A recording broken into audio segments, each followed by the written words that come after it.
কাতারে ছিলাম বিগত 9 বছর। আমার বাবার করা একটা ঘর ছিল, ওই টিন দিয়ে ঘর করার পর একটা বছর যায় নাই, হিল পড়ছিল। হিল পড়ার কারণে একেবারে এগুলো ফটো হয়ে গেছে।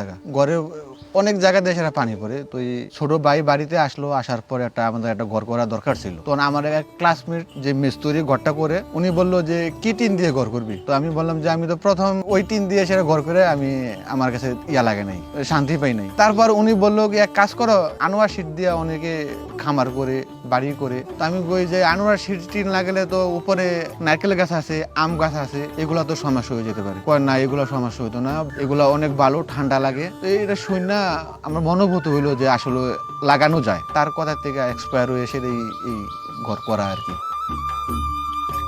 আমার দোস্ত বন্ধু যারা আছে, আমি সবাই এটাই বলবো যে তোমরা ঘর করলে আনোয়ার শীট নির্বিঘ্নে লাগাতে পারো, কোনো সমস্যা নেই।